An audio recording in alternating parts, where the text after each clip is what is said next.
Good evening. Are you ready for another Winging It? I am. And of course, I'm very excited tonight because we're traveling to Brooklyn virtually.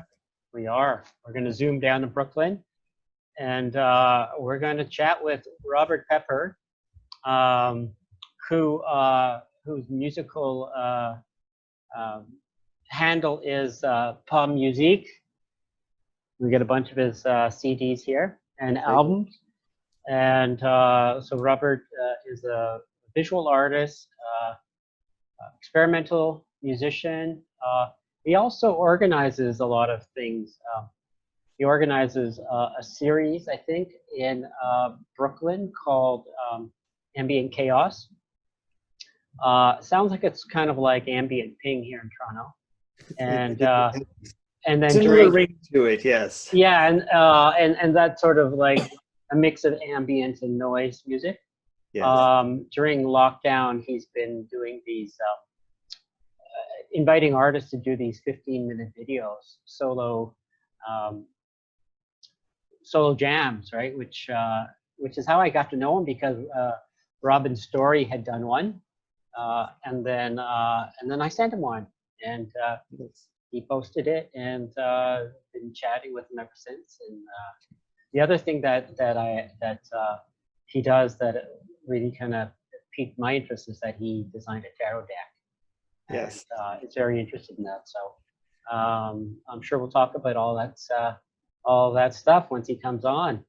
Okay, then we go into the apartment, and you see all this stuff. We like plants, tons of plants.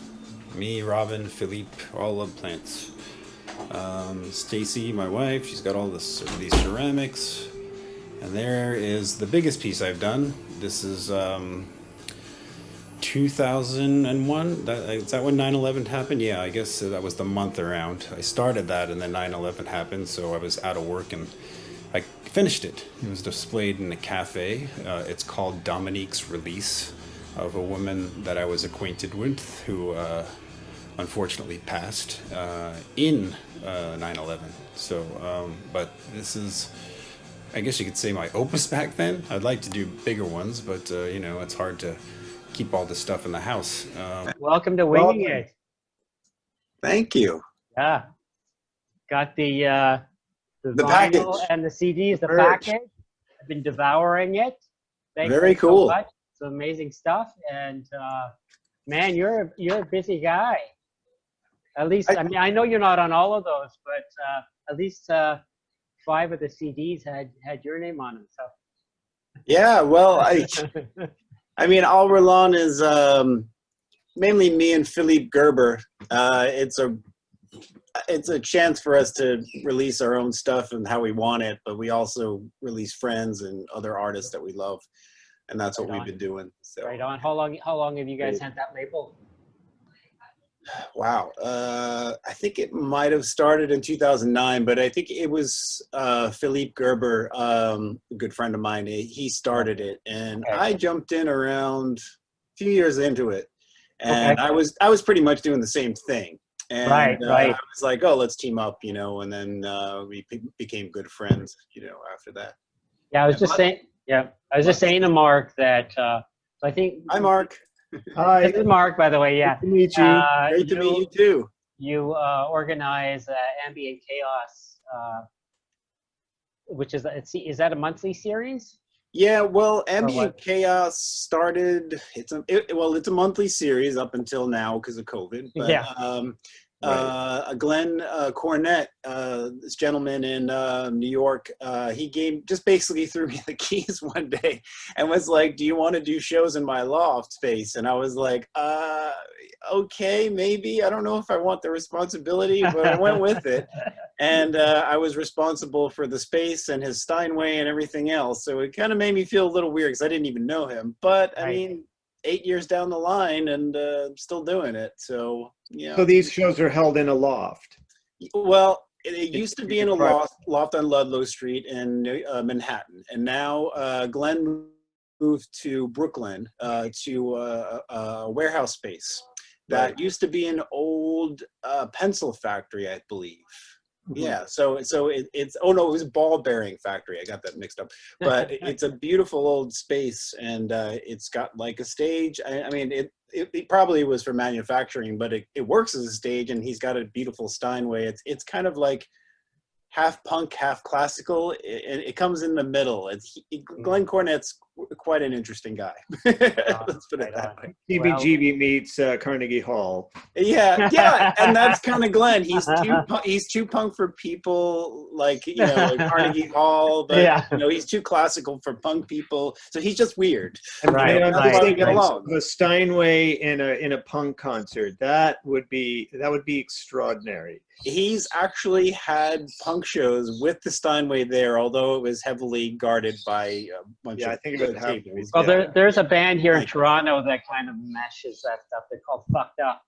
And I know. Yeah, this do you know band. Fucked Up? They mesh sort of like it's sort of like the operatic punk, right? Opera meets punk. Yeah, so that's Well, cool. opera meets metal. I love that Mate, combination, like King Diamond. I grew up on a lot of Yeah. metal, so King Diamond is just amazing. Yeah, Very love cool. that dude too.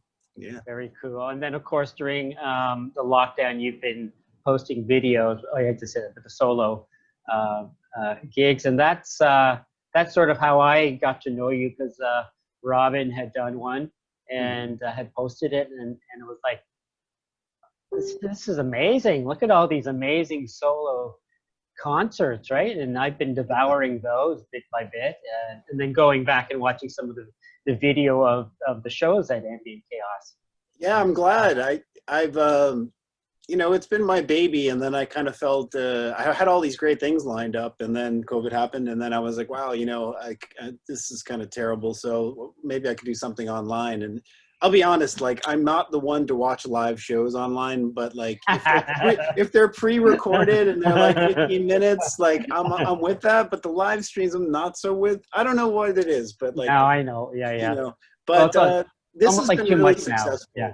That's why I kind of want the production to be a little bit more. I wanted it from the board, and I wanted it from a good video camera, because instead of just having like, I mean, we're talking on Zoom, which is fine, but like music on Zoom is a little weird. Yeah, so, Well, you can't really blend. And weird music on Zoom is even weirder. Although in some respects, it's almost like a natural fit in other respects. Exactly. Yeah. It depends upon what you're into doing. new directions as well.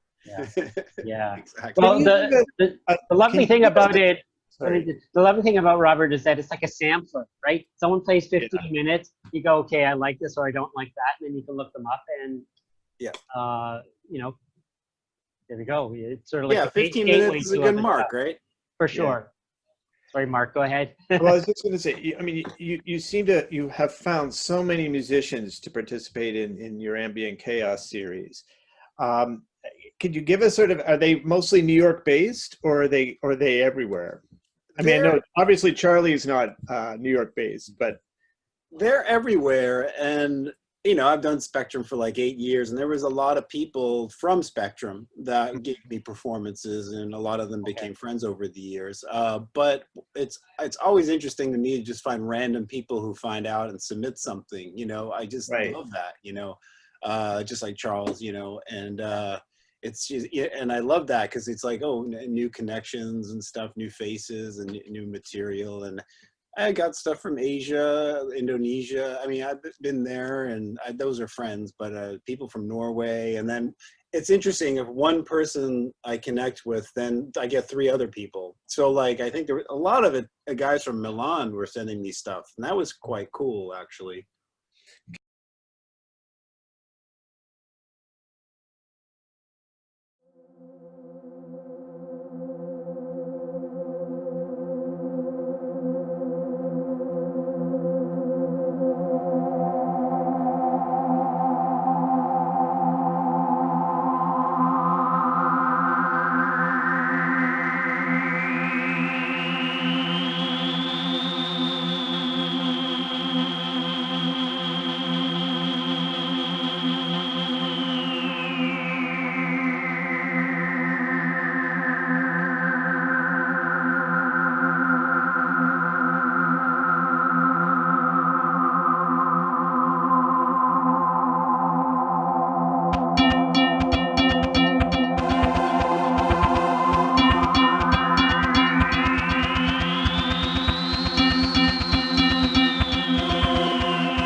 can you give us a sense of what the electronic and the experimental music scene is like in New York, in Brooklyn, and in New York? Do you get more than 12 people? Yeah, do you No, get more than 10 people we play showing around up? Toronto. We play around Toronto, and it's the same 12 to 20 people. And Yeah. and if the It's band- really hit or miss. I mean, you know, New York is so big, and so Yeah. you get small scenes throughout the boroughs, and people are lazy. You know, they'll go to the one that's closer. You know, Sure. there are more densely populated areas with artists like Bushwick. Right. So you get kind of more of a crowd there because they live close, you know. Yeah. And so, you know, there's some, and then there's different styles. So like, you know, you get the harsh noise, you get the ambient crowd, you get the jazz crowd. Sometimes they kind of go together. I like throwing together shows that are like 4 different, completely different kind of genres of weird music, experimental, whatever, putting it together. And I got that from a place called Goodbye Blue Monday. My friend Steve used to run it in Bushwick, and he would just put, I mean, he goes more extreme. Like one time, Pop Music, the full band, played with a reggae band, and we blew their minds, they blew our minds, and we all became friends. It was great. Very nice. Yeah, So I love that mashup, right? Oh, Like, it's so why much do you have to, you know, I mean, you know, you're probably like Mark and I, our tastes are like, I can listen to reggae and bluegrass one day, and then, you know, pop music or Rapoon or Zobia France, you know, the next hour, right? It's just, Yeah, doesn't sometimes have I to listen be- to all of those at the same time. even better, absolutely. Drive You can my have wife 3 or crazy. 4 things playing and just walk around the I know, I drive my wife crazy. So house. gotta get I've it always all. driven people crazy. Yeah. I know. I find it can be hard to explain this kind of music to people who don't listen to it. Basically, almost all of my friends, Yeah, and sometimes it's even harder to persuade them that we're not just hitting random notes on a keyboard. yeah. Although Although we do that is- sometimes. sometimes we do that too. Sometimes we know what we're trying to do, or we have a good sense of what we're trying to do, and may even know what we're doing. And other times it's just, you know, throwing Yeah, things. it's chaos. It's ambient chaos. It's ambient chaos, exactly. You know, it's funny during ambient chaos. You know, there's always something that goes wrong, and I'm like, oh, here comes the chaos part. You know, this is what you paid $5 for, or whatever it is. We asked this kind of question with Robin a bit, and I wanted to kind of toss it similarly at you. To what extent do you find that your music is composed or has some kind of preconception before you sit down and work on it, or is it fully improvised? In the beginning, when I started doing music, it was half and half. I used to be with this band called Magic Zuriel, and we would have beats, preconceived beats, and then we would improvise over it. So you kind of always had a hook, and you knew what song it was, song loosely based. But it would go with the crowd, so it could be longer, shorter, whatever. Then I got into more of the improvisational thing when I met Will Connor in the UK, which is when I first went to do gigs overseas. And he introduced me to the whole improvisational world. And I played with like Zev the first time when I went over there, and I played with Alex Ward and all these guys. And I was like, I was introducing me to a whole nother world. And so I did that for a long time. And then I kind of started to get back to the half beat kind of thing. And then, you know, so that the beat kind of thing, so you kind of recognize songs. And then instead of having like guests coming in and out, a band kind of was formed. And then I kind of stopped having guests, and now it's like the 4 of us. So it's the 4 guys on that album cover. So John Worthley, Michael Durick, and Jesse Fairbairn. And me, and so now we're kind of like a band, and we have songs, and it's really nice to actually play songs. But with that said, that song could be 3 minutes on the album, but it could go for 15 minutes on the stage. You know, similar to things like krautrock. You know, they'll just play and play and play, and you know, I got Grateful that. Dead. Well, great. Well, we never did anything that long. No. But you're right. I mean, I get it. You know. influenced a lot from like Faust, and then I wound up like meeting them and playing with them and for a while, and like, so there's a lot of influences. And then well, I never, it's funny, like I never really thought of Soviet France or Rapun as like improv at the time when I started doing music, but yeah, they are, but it's just noise improv, I guess, ambient improv. But or sort of improv. Like I think Robin does improvisation with pre-recorded samples. Yeah. So it's kind of interesting. It's an interesting mix of you're playing in an improvisational way, but you're using stuff that you've already pre-recorded and then tweaking it. And yeah, and it's funny, when I work with Robin, it's completely improv, like, but when I work with the guys on these days, it's mainly like song oriented. It's like 50-50. I like the 50-50 mix. I don't like to be constrained so much because it's stressful and it's no fun. But then there's, you can make it longer, shorter, and then you're feeling the energy of the crowd when you're doing it live, kind of thing.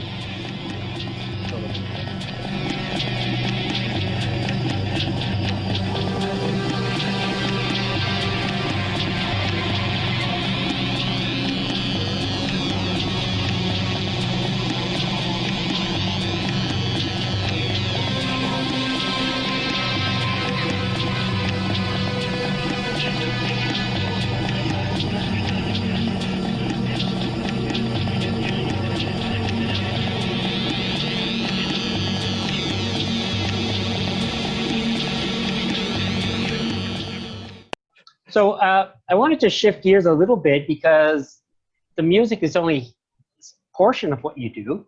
Yes. And like Mark and I and Robin and various people, you're also a visual artist. And I wanted to address that because I'm going to, there'll be a slideshow which viewers would have seen by now of your paintings, which I absolutely love. Thank you. Yeah, I just wanted to talk about like, what's your MO when it comes to doing visual art? Let's see. Well, these days, the past few years, I guess I could start with the past few years, a little different than when I did it. I kind of stopped it around 2005, 2006 for no reason, but I just started doing more music. And then it was probably, geez, I can't remember. I'm bad at years. It was probably like, let's say 7 years ago that my friend was like, from Chile, my good friend Leonardo Casas. And he was like, oh, we should do a show again in Santiago. And I was like, I don't really know what I want to do. And I was like, but I kind of want to come down and hang out with you guys. So I was thinking, I was like, oh, let me do a couple of tarot cards. Because my mother gave me the 1JJ deck, which is by Stuart Kaplan. And that influenced me when I was little. And so I was like, let me do some of these. It's kind of like a homage to my mom. And that came into a bigger project that I'll go into later. But I went down there, I did 12 cards, and I kind of remixed them. They're about that big. And I did my own kind of interpretation. The minor arcana were a lot more fun because they're more abstract. And then the major, I kind of kept the integrity of the deck for the most part. Yeah. And then I did that, and I came back, and I'm a completist, so I had to do the whole deck. I did the whole deck, and I did a whole deck, and then I said, I should print a deck, and I did. And then, strangely enough, there was a tarot society in Brooklyn run by Kevin Pelrine and Darcy Leonard, and they invited me to display them there and sell my cards, which I did, and I had a show there, so that was kind of cool. And your documentary about the tarot, or your film about the tarot, was that filmed there? I watched. Yeah, well, yes. So I don't quite remember what I might have sent you, but it's okay. So after that, I decided. So it's the fellow with the long dark hair who. Correct. Mason. Yeah. So like that whole thing blended into a documentary because I've never had my cards read. And even though my mother gave me the deck, she never read them. So like I was like, oh, I want to have my cards read. So I waited for this man, Ariel Sirocco, who's really good at it. And he's an esotericist and really intense guy, and really nice too. And so I he read my cards. So I wanted to document it and make a documentary of it, and I did. But then when I read it, I was a little boring, to be honest, because like my reading wasn't really dramatic. It was like, oh, you're kind of a stable person, your life is good, and blah, blah, blah, which I love it. That's great. I'm happy. Curse of the nothing bad's gonna grounded happen. stable person. Yeah, there's no curse of the pharaoh or whatever, you know. And so I said, well, I was like, I don't know if I could just keep it like that. So then I started to make it into a bigger thing. So I started adding the 7 Hermetic principles, and I started to film an artist to illustrate each Hermetic principle. Hermetic principles coming from Hermes Trismegistus, Right, yeah. if I said that right. And then with that also, I started to get into more Masonic kind of readings, like Manly P. Hall, and I started to get into putting those concepts in. So it's actually finished now as of last week, probably. I mean, I might need to add another credit, but it's called the 33 Steps. So 33 Steps of Scottish Rite Implications. And that I will, well, I meant to do a screening of that and everything. So, but I don't know, you know, who knows when we're going to be able to get back to theaters. Right, yeah. So I may just pop it online and do something like that first, and then screen it when we can, you know. So there's that. So that kind of segued into that. But on the side of that, I do paintings. They're surrealistic / abstract. They're improvisational, I guess you can call it. And I just start. So I just start with black lines or shapes or something, and I build upon it. And now it's become a formula for me, which now I think I'm done with that kind of thing. So if you see a lot of the larger paintings, they're very colorful. They've got lots of lines. They're really intense. For me, they're really intense. They're kind of very psychedelic with that. And it kind of is a meditation. And I feel so much better after I get that out. And it's like I've kind of like, I'm showing you something, but you're not going to know what it is because it's abstract anyway. It's very lively. They're very gestural. I think I had posted some of yours on my Facebook page along with Alan Davies, who was a Scottish artist, jazz musician, Scottish painter in the 50s and 60s and 70s. It had some of that same, early abstract modernism, Miro. I think Marky had noticed. I was thinking of early Pollock during his Jungian phase. Okay, yeah. Similarity Okay. in some of the works, and also in I mean, now that you're describing these things as sort of meditative, I mean, he was revealing something very, very personal, and that was coming partly out of therapy at the time. But also not revealing, right? It's coded. It's coded in some form of symbolism and somewhat abstract symbolism as well. And your work kind of reminds me of that, in that there's something very talismanic about it. There's something.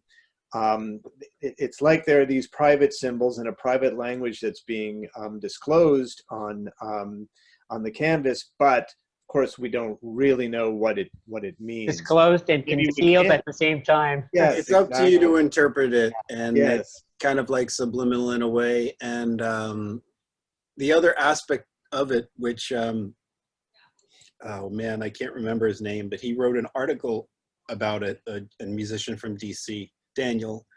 I can't remember his last name, but anyway, he wrote a whole intelligent article about surrealism and how it was an offshoot of the surrealists making different animals and like surreal animals, kind of mythological animals. And the way he wrote it, he explained my work better than I could ever do it. It was like, I was like, yeah, there's that. I mean, there is the meditative, there is the symbols and all that kind of thing, and then the esoteric kind of things, but there also are the animals, and there's like a fiction, there's like little stories that like I could probably tell. Narrative, yeah. So he nailed it. Daniel Barbiero, that's the guy's name. Cool. Yeah, and he's a fantastic musician as well. Okay. Now you just said you felt that it was getting formulaic. You have kind of brought this particular series to a close. Do you have something new that you're working on? Yeah, I mean, I enjoyed it. I enjoy that series, but I started to do more portraits, which I always find fun, and I pick out certain photos of people that I like, and one was Manly P. Hall, one was Margaret Brundage. Manly P. Hall was a philosopher. Margaret Brundage was a pulp fiction artist from like the 20s, 30s. She did all those Weird Tales covers. I just love her. And anyway, there's just people that stick out in my mind, and I take it from a photo, try to go as far as I can to make it representational, and I don't go too far, and then I start breaking it down. And then I'll break it down into all of these forms and shapes, kind of like in my more abstract work. So it's like half and half, like my music. So it's like 50% you tell, and 50% is just all the strangeness. So I started doing that, and I had a few shows at my gallery. It's a co-op gallery called Pleiades.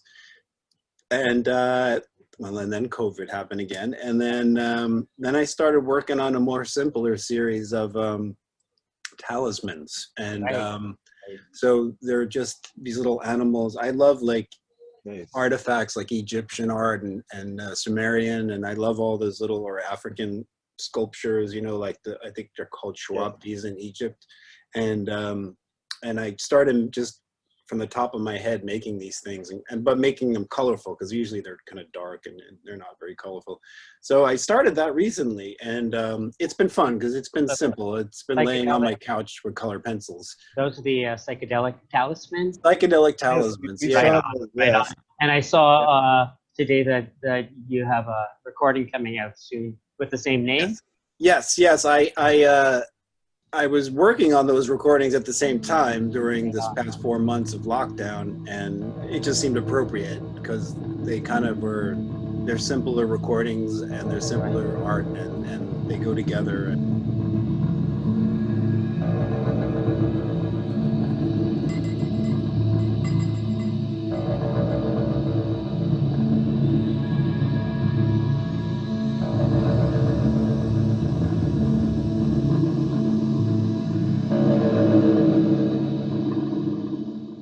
One of you guys might know, the project Angleton Falls by one of the guys from ZF. I think he was Andy Eardley. I don't know. You don't know this? Okay, so there's one cover that reminds me of what I'm doing. And so I was influenced by that cover, and it's just this shape, a very colorful shape on a basic background. I just love that concept. And so that's kind of what made me a bit of vivid color against that kind of yeah.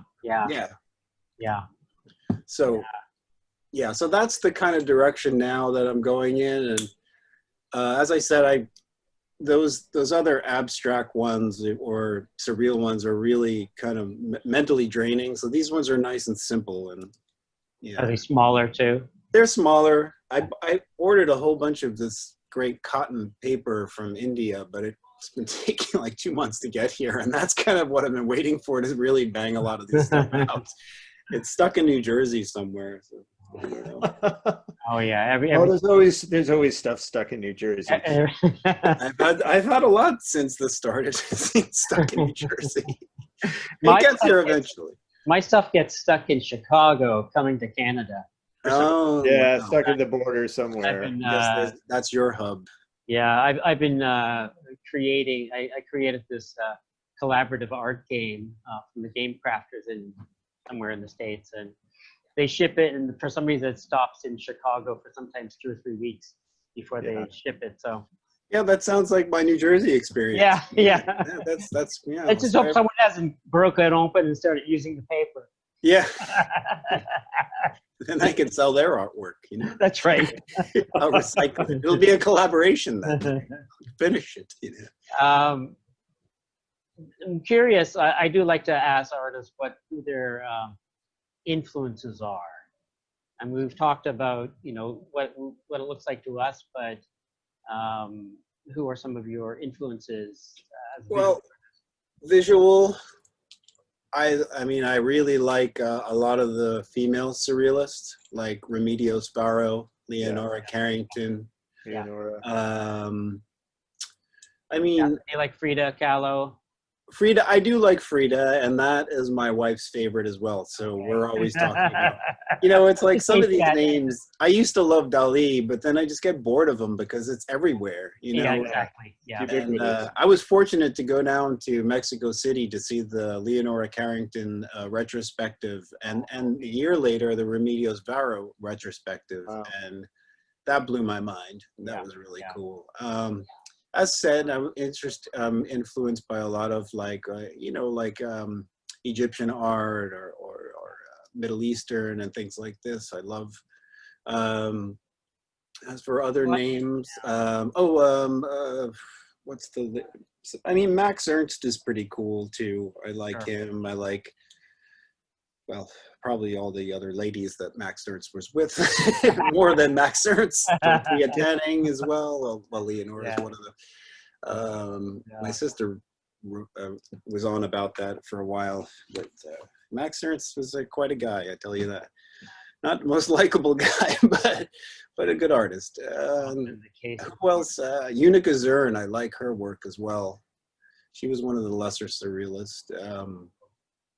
So yeah, visually that, and that's off the top of my head right now. And what about just, I mean, your work has a very psycho-spiritual quality to it. Mm-hmm. And, you know, we've mentioned the tarot, and your tour of your place I will include in this video, and a lot of kind of tchotchkes and some spiritual, you know, icons and stuff. And so yeah, just curious as to how much that filters into your work. Well, yeah, I mean, there's imagery all around here. And I guess, I mean, I like stuff, and so does my wife, and we come to a point where we kind of overlap. So there's tchotchkes everywhere, and the artwork, and you know, pottery and books. You know, that's where I, you know, as I was doing the Psychedelic Talisman song titles, I just sat here and I looked up and I was like, oh, book titles, oh cool, and I started mixing them up, and it was kind of fun. So yeah, I mean, other artists' work, you know, around is always fun to be influenced by. I got a lot of my friend Leonardo's work on the walls from Chile. Stacy's really big into a lot of religious imagery, especially old Christian stuff. You know, I have a couple of or Robin stories. Yeah, for sure. This is our tchotchkes shells here, and you can take a look at them. Again, Egypt, in Mexico, and candles, and all this fun stuff. Lego guys. This is my Lego guy collection here. I love these guys. The Lego aliens are like the best ever. And there's in the front, which you could see, I got a dust. There's Bob Ross. Yes, there's a Bob Ross Lego guy, and I want to do a stop motion film where Bob Ross takes on all of the aliens. So there you go. This is to note. This is a painting I did of my friend Darren DeField. And it's one of my favorite ones, actually, in my portraits. I didn't show you any of my portraits right now, but that's one of them. That's pretty much what I'm going for. But all right. Books, you know, I got tons of books on Egypt and all that kind of thing. And so picture books usually, you know, I pick it up and kind of go through it and revisit it. And that's where I get some influence, you know. Yeah. Sort of the mysterious, mystical quality of. Yeah. I mean, it's you know, I guess it's ancient, and you know, we're still trying to figure out what some of the stuff meant. Well, yeah, exactly. And the mysteries and the you know, in some ways they were incredibly advanced. Yeah. I get a lot of that from my friend Ariel as well, and I met him years ago. No, it's been like 5 or 6 years, probably 6 years. And we connected strangely. he was like, "Oh, what are you reading?" And I was like, "Oh, The Secret Teachings of All Ages by Manly P. Hall." And he was like, "Oh my God, that's random. Nobody reads that stuff." And, so we bonded on that. And then he's connected to, his brain seems to be directly connected to encyclopedias. Right. Okay. I've sat in his historical lectures on all these ancient civilizations, philosophy / physics, and he went on for 4 hours, and it was like blew my mind, and he could have kept going, but Sure. we were running out of time for the space that he was renting, so. But he's pretty brilliant, and he should get out more, I think. But yeah, I mean, that's all that stuff is in my head, and I kind of connect with that, and I guess that's an influence from my mom showing me the tarot cards, getting me into Black Sabbath, doing the Ouija board with me, things like this, even though she wasn't deep into it, but that set off some things in my head, and watching these Egyptian documentaries and things like that growing up, and then actually going there to see the pyramids, because I was like, one day I got to get there, and I did, and it was amazing. And I was actually in one of them, but that was frightening, actually. But yeah, so there's all that, and that does kind of go in with the meditative kind of stuff, the kind of ancient kind of feeling, and that's kind of one. It's strange, like me and Robin connect on a lot of that stuff too, and his is a lot to do with like the stone circles in the UK and things like that. In the north UK pagan. Yeah. So we connect on a lot of things. Bronze Age works there, yeah. Just I think we're going to be having to switch to part 2 in a moment, right? The time is. We got 6 minutes. Yeah. How you're in the heart of New York, and New York was one of the biggest hotspots on the planet 3 months ago. Yeah, COVID. Yeah, and of course we heard. I mean, Toronto was a hotspot for Canada, but it was nothing like what New York was going through. How does that impact on you creatively at the time? Were you able to be creative? Were you able to achieve some kind of meditative state or other kind of state necessary to do the kind of work you do? Well, I mean, like working at that time, and even now, because we're still not out of this. I don't want to get. Oh no, it's that we are far from it. Well, I kind of felt that this was actually going to be serious. Like, you always hear these things happening in Asia and stuff, and yeah. And I was kind of like, I got to stock up on some things because this looks like it's different, and it was. And then it was hard to accept that I had to cancel everything, but I knew that I had to. And so I had to cancel my solo art show that I was waiting on building up for like 18 months. Ouch. Yeah. I had to cancel a few Ambient Chaoses. I had to cancel a tour. I mean, but, I just was like, I just switched in my head. I was like, this is what I have to do. It's just what it is, And so after that, I said, well, what am I going to put my efforts into? And one thing I love to do is garden. So I've probably spent more money on my garden this year than I have in the past 10 years, and planted all sorts of fun things. Like this year, my wife was into datura flowers. So we have all these night blooming datura flowers, which are amazing. And of course, tomatoes, cucumbers, all this stuff. And then I got new plants, and then I got a little French bistro set. And then I go out there for coffee in the morning and just try to get away from just work, because I do work from home as well. And so that was kind of that kept me sane, and it was nice, And then it's just, you change your life, and more time, and around the house doing stuff. And I did some music, solo. I miss the guys doing stuff with them, but what are you gonna do? And then and then art, still not as much art, but getting back to it, whenever I get the paper from New Jersey. Right. Do you have an like a art studio outside of your home, or do you just work? No, we do everything here. Yeah. Stacy and I, we paint, we do music, everything, and it's a tight space, but yeah, we're good. We're good.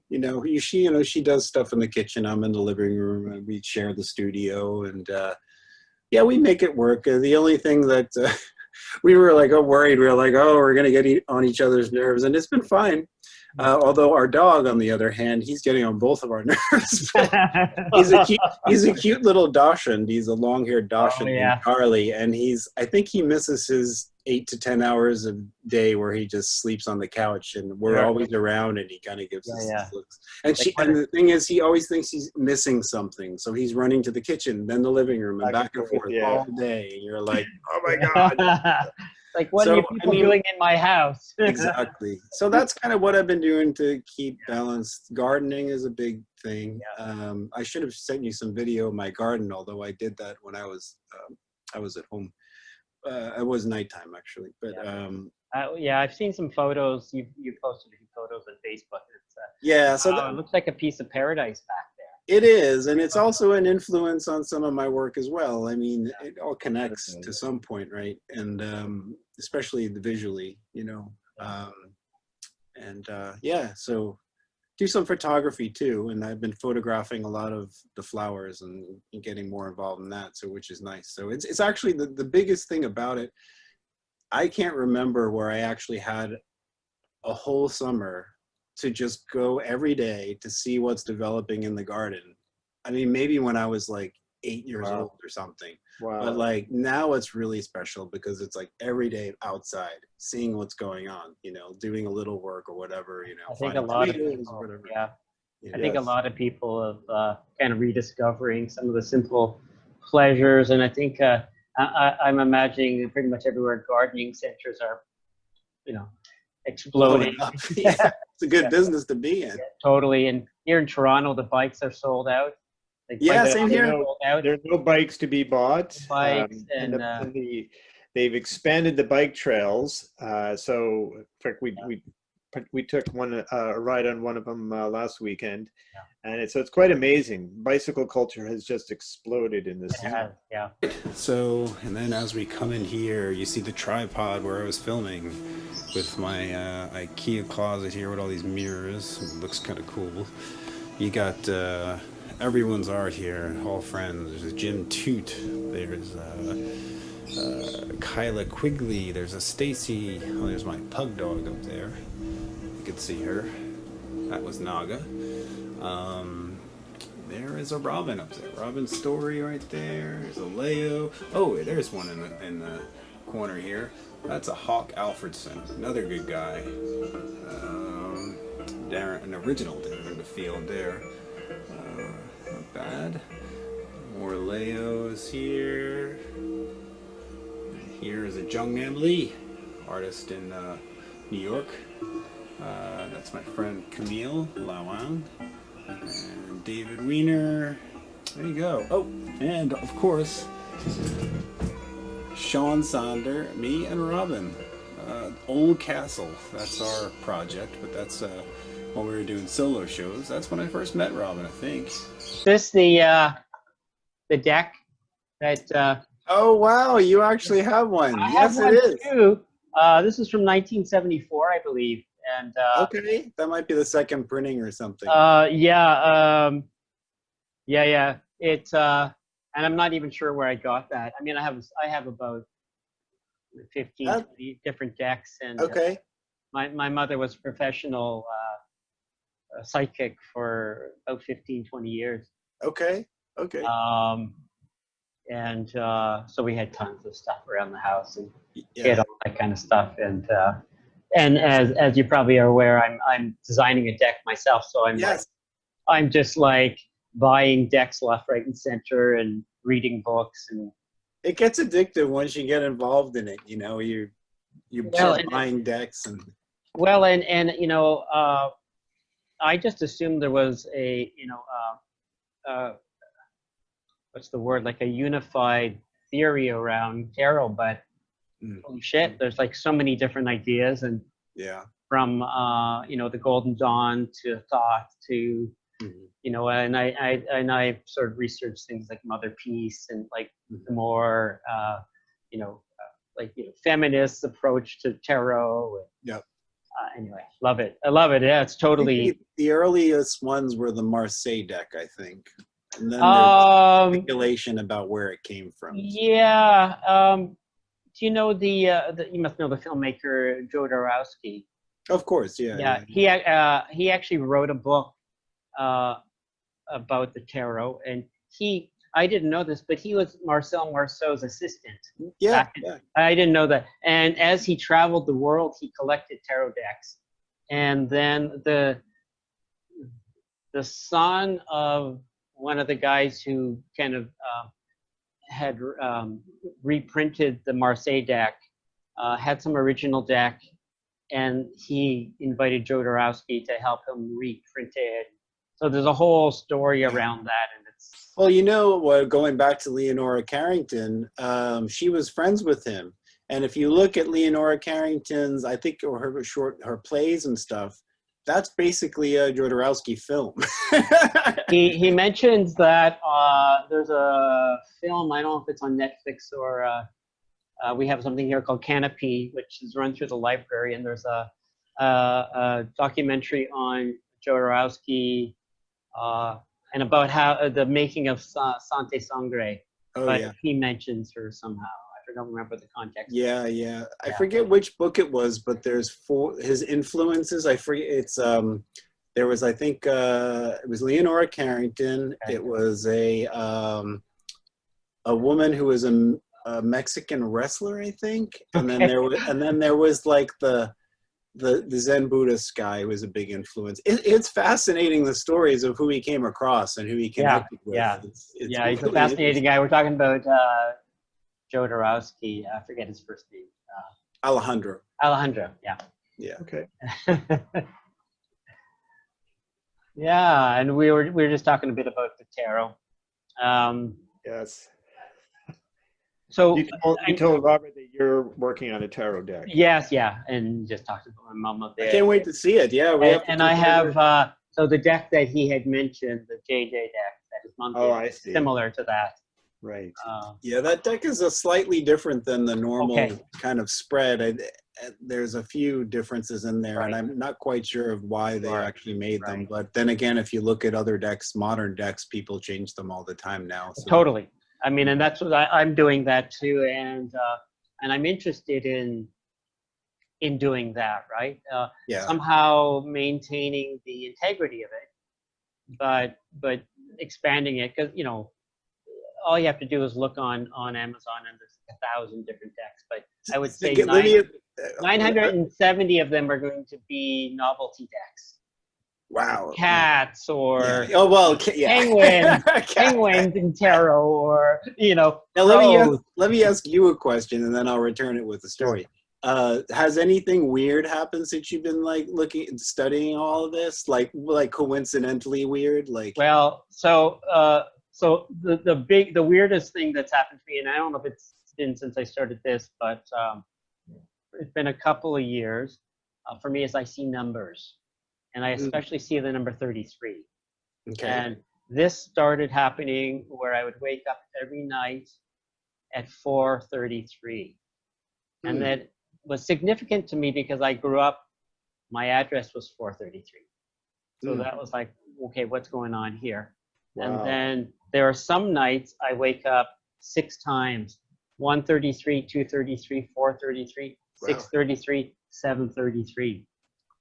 It got so I was taking screenshots every time it came up on my phone till I had no memory left in my phone, because I had probably 500 shots of the number 33 on my phone. So that's one of the big things that's been happening with these numbers, and especially the number 33. There's a few others. Mark and I talk about this all the time. You know, we both studied Reiki and various spiritual practices and stuff, and these synchronicities happen all the time. Weird coincidences happen all the time. I think with us, well, I can say with me, it felt like post Reiki, once we got attuned to Reiki, it seemed to open up more opportunities for these kinds of coincidences. And I can imagine, but I would like to hear your experience if working with tarot has opened up that kind of, has opened up a new plane for that kind of experience. It's funny, like I'm such a skeptic, and I'm always, even though I'm totally into all these things, and I have friends Yeah. that are, and and I'm always just try to think rationally, and I'm like, Yes. Yeah. but there's certain things that just happen that you're like, this is uncanny. So one thing that was probably the most interesting was when I didn't know anything about the tarot, and I started painting these things, and I think I had done the majority of the deck, let's say. And my friend Ariel, it was his birthday, so we went out to go see Ariel for his birthday, and he goes, I was like, yeah, can you tell me something about any of the cards? He's like, yeah, bring your favorite card, I'll tell you about it. So I brought him the Tower. Okay. So I picked the Tower as the one out of the whole deck, which basically means, for the people that don't know, things will change very fast, very quickly. Yeah. And so he looks at it and he's like, oh my God, wow, that's the one that you picked? I was like, yeah, I kind of feel like I connect with this. So like, take an Uber home. no, well, let's see, this had to be probably, maybe, let's just say 5 months. After that 5 months, my dog passed away. I got a divorce. I had to move out. And it was like, the tower, and he was like, and I talked to him about it afterwards, and I was like, man, you do realize that I picked out the Tower, and now I know a lot about it. And he's like, yeah. He was like, yeah. And it was just the weirdest thing. And then the other thing that's uncanny, and that's a word I'll use, was like after that, probably like 6 months or so later, or whatever, I was in a liminal state here or there, but like, so I met this woman, and then everything was going really, really well. And I was just looking at the deck, and I was like, I'm going to pull a card, and I'm going to ask it, what's the deal with this, So I pulled out a card, and I can't remember the card off the top of my head right now.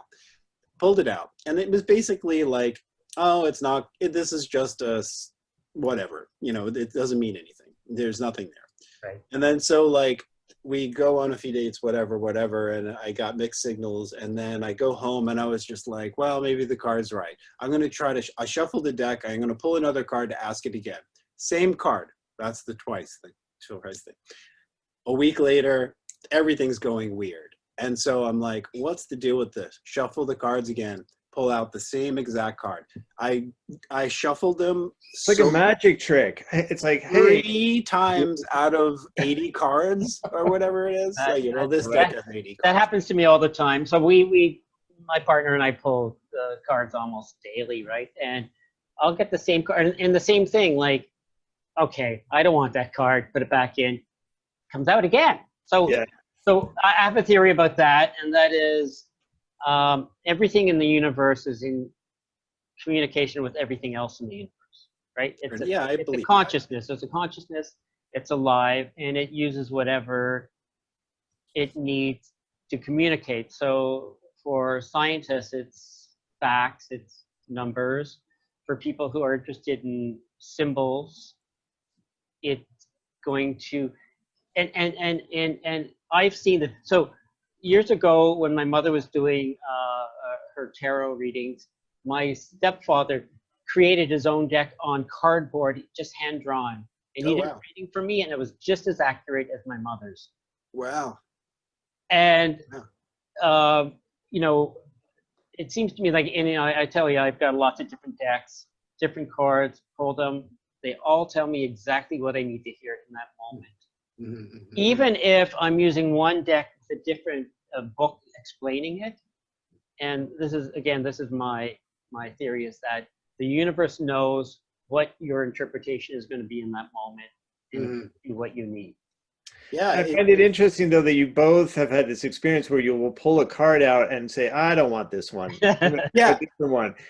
I didn't know you had a choice. Again, I have no knowledge of tarot beyond the few references in T.S. Eliot's Wasteland. So that was my introduction to tarot, and it almost pretty much stopped there. But I didn't know you had a choice. I didn't know you could, oh, I don't like this one. I'm going to put this back, and I'm going to try to get a better, a better response. But you don't have a choice. That's the. I'll show you. I don't know if you're going to use it, but, you know, Secret Teachers of All Ages, Manly P. Hall, that's been a big influence on everything. Oh, yes, of course, the horror writer Arthur Machen. Love him, love him. What else we got here? John Fowles, The Magus. Well, you can see more Arthur Machen up there. That's a whole shelf, actually. And, I don't know, what do we got here? We got Eamfest, with my Facebook handle, Didier Renard. Then we have Daozuan Festival, that was in Vietnam last year. Great artist puts that together, called Dawan Kain. Oh yeah, and then we got a Patrick Glassell. Here we go. He did a cover for a PA Music a long time ago. He's a nice gentleman who lives in Wisconsin. None of it surprises me anymore. Yeah. And I on the other hand, I share your skepticism, and though I am a closet mystic, but I share your skepticism. I like to believe that there's an explanation for these things, but I'm open to the possibility that that explanation has nothing to do with the laws of physics as we know it at this time. Yeah. And I kind of approach it the way I approach the music, if we can use that as a tie-in back to music and art, is just that it's an experiment. It's all just an ongoing experiment. Oh, it totally is. And these coincidences and these synchronicities to me are just more data to play with. And they're fascinating. I think they're just really, really interesting. And they may be meaningful. They may be pure coincidence. I mean, if everything is random, a few things, there may be just these few patterns of order within the randomness that makes it look like there's something meaningful, but maybe not. Maybe there is something more meaningful there. I'm open to either option at this point, but I think I like to take an experimental approach to it all. Yeah. I'm going to use this as a segue to social media, because we got to know Robert through social media, through Robin posting his Ambient Chaos thing on Facebook. And this is probably our 18th Winging It episode, and every single person we interview is someone I know through Facebook. And I'm just curious how much you use social media for connecting through art and music. It's a love-hate thing. Like, it's 50-50, because I don't like being on it, but I mean, it's nice because I'm meeting people like you guys, and everybody's kind of has, well, especially these weird connections, and you're meeting people across the world. I mean, it's been a positive experience for me, but then again, I get sucked up into it. It's like, oh, I'm only going to use this for connecting with music or art, or I'm only going to promote, and then I'm looking at cat pictures, or like, it's like, and you're like, oh, I gotta stop this, so, but I mean, with that, I guess it's, everything has good and bad kind of thing, and you gotta discipline yourself. I think you're right. It's a tool. I mean, it's true. I mean, I get up in the morning. I can spend 3 hours. I've got whatever 1,400 Facebook friends, and it's once you read like everything in your thing, like 2 hours is gone, right? And then it starts over again. And at some point, I just have to say, I got to turn it off. And I mean, the reason we're talking right now is because we're with the Robin connection, and well, how I met him was basically through the internet. So like, I saw that he was doing a tour of the U.S. and this was in 2013 or 2012, whatever. And I was like, I reached out to him and I said, hey, if you want to do something in New York City, let me know. I could help. And then so he pushed me to Sean Sonder. who is a good friend of ours now. We all Okay. hang out. And Sean was like, oh yeah, I'm putting together the tour. And he's like, oh, can you help? I was like, yeah. So then I tried to get him this like grand gig at this big place with, you know, I was going to put money into it and all this stuff. And it all fell through while I was in Europe. So I didn't have much. I was on tour myself, and I couldn't go back and forth, and I had trouble calling people and like at specific times. So then I finally got somebody else to do the show. That fell through. And then there I am online again doing all the stuff, and then basically found a small show from my friend Valerie in Brooklyn, and I was like, oh my God, this is not how I wanted this to go, because I really dig Robin. And so Valerie wound up putting together, Robin was cool with it, and it all worked out. And it was funny, I remember it was a small cafe, and we had a great turnout, but there was this one guy who came in, and he's like, oh, I didn't buy a ticket. Are there tickets left? I'm like, no, it's just money at the door. And he was like, I came all the way from Long Island, which is kind of far for what it was. And he was like, I can't believe he's playing a small place like this, thinking he's like this, like, I don't know, playing stadiums or something. It was pretty rock star. Right. Great rock star.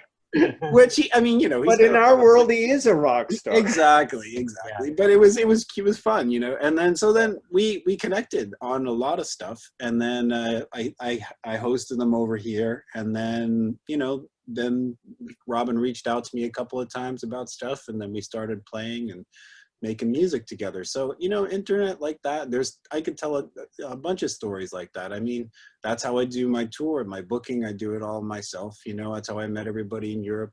The Indonesian connection, I went there, I did a couple of tours, and that was all from the internet. Actually, that was a funny story. So there's Alrelon. I met Philippe Gerber, and then Philippe became friends with this gentleman, Kenneth Kovasin, in Helsinki, Finland. So then a year later or two, I went to Helsinki to do some gigs, and then I met Kenneth, and then we're sitting there and we're drinking beers, and then we're watching a documentary about Indonesian music. So it has your gamelan, it has your throat singing, group throat singing, I forget the name, and then it has noise music, and I'm like, this is bizarre. I'm like, Indonesia, and I'm like looking at the names, and I'm like, I got to look into this more. So then I found Senyawa. If you look those guys up, they're like the rock stars of experimental noise there. And then the Yogyakarta noise bombing.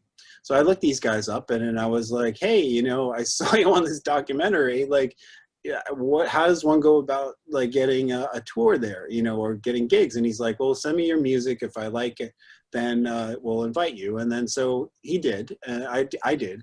And then he got back to me, and 3 days later, and he was like, so are you serious? I was like, yeah, I am. And he's like, well, how many gigs do you want? And I was like, well, I could go for like 3 weeks. So maybe whatever, like 12 or 13. So he's like, I'll get back to you. And I thought this was never going to happen, because I can't get 2 gigs together in New York, So this guy gets back to me, Indra, and he's like, oh yeah, we're all booked. And he's like, just buy your ticket. And I'm like, are you kidding me? And then I was like, I go there after, the ticket was cheap, and I was like, whatever, I go there.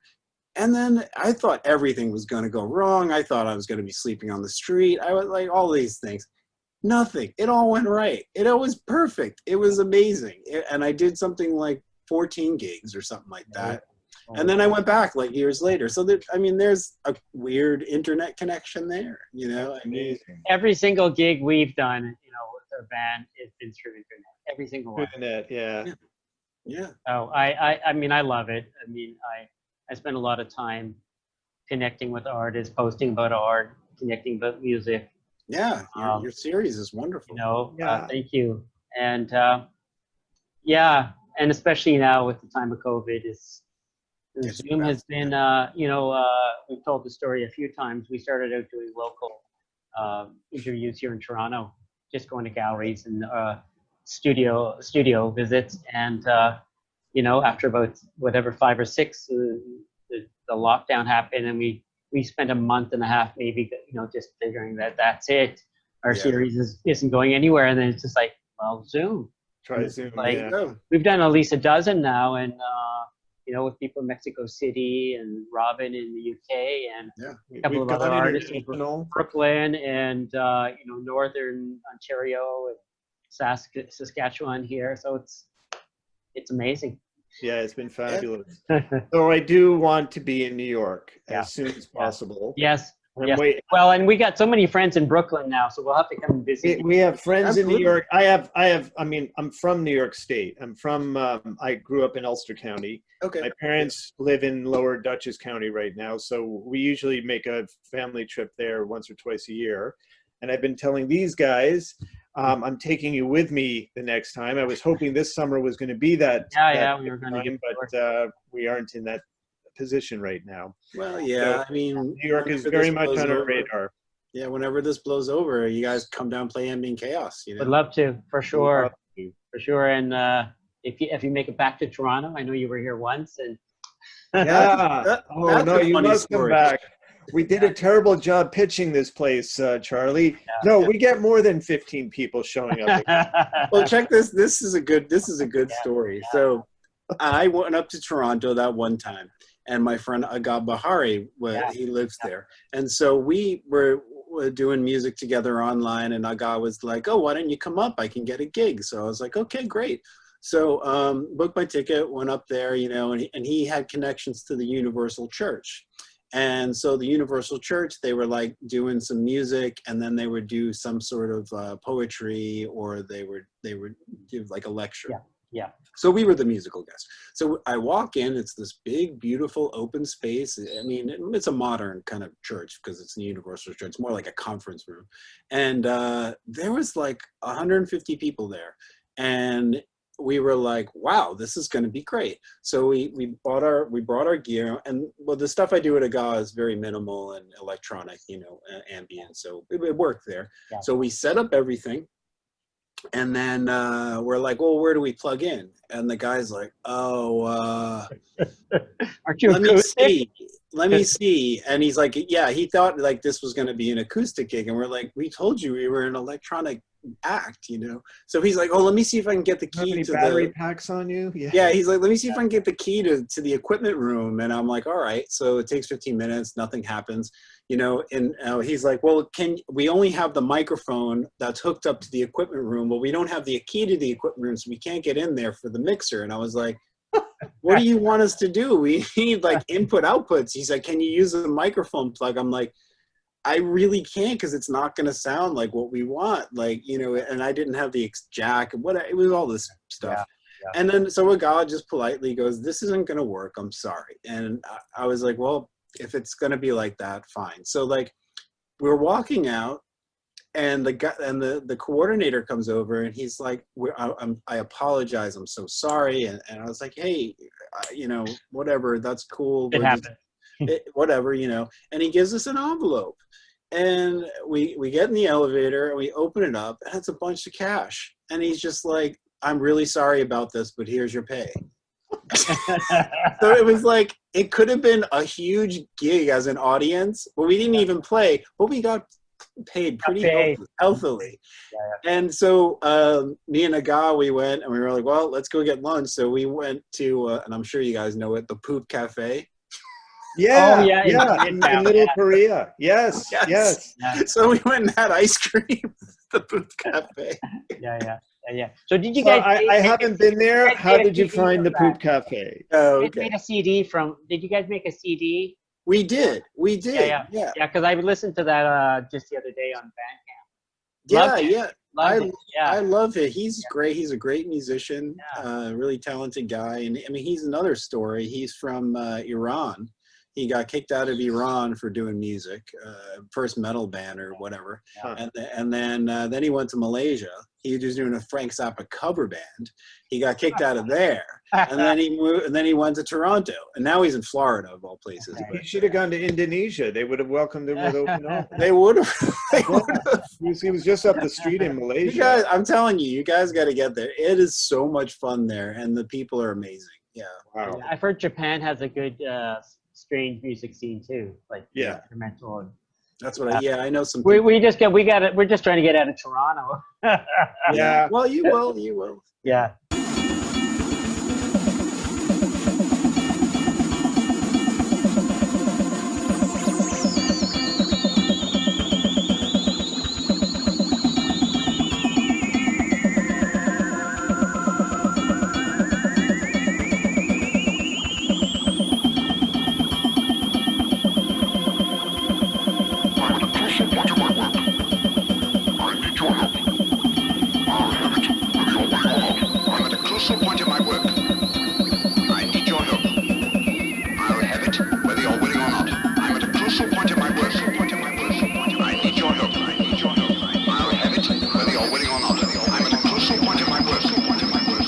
Yeah. Well, we should wrap up as much fun Okay. as this is. Cool. And yeah, it's been great chatting with you. And it feels like we could probably go on for hours. I'm sure Yeah. you can with all your artists. And we really are hoping to get down to New York in yeah. the nearest future possible. So we'll hope to be able to. Well, kind of when the have a border conversation reopens, I don't know. Yeah, yeah. You don't want any Americans there. They're not taking. No, right. Obviously, after Yeah. this whole thing Yeah. settles. Oh yeah. After the But- grand catastrophe is over. You know, it's really funny. I get excited about these things. I was like, oh yeah, Zoom meeting stuff, and it's actually my birthday tomorrow, so I took off Oh, tomorrow. wow. So I was like, oh, you know, I got dressed up, wore my jewelry and stuff, and I was like, this is the first social interaction I've had in a long time, which is sad and true. But It's and true, though. That's been a common experience. We socially we Yeah. have been really dampened down. yeah, Stacy's like, oh, well, you're getting dressed up. I was like, you know what? I was like, after the footage I sent you the other day, I was like, you know what, man? I need a haircut. I need a shave.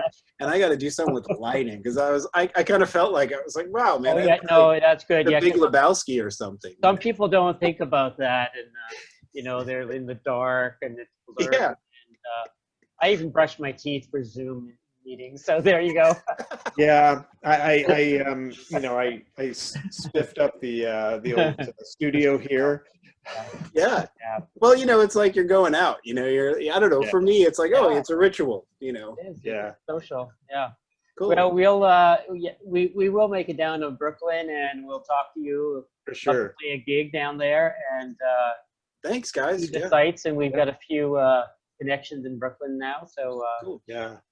Yeah. Thanks for doing this, and yeah, good luck with everything. Oh, it's a Let me great know if you need pleasure. Anything else, you know. thanks. Great All right. pleasure. Guys, take care. Good to meet you, Mark. Robert. Yeah, good meeting you too. All right. Ciao.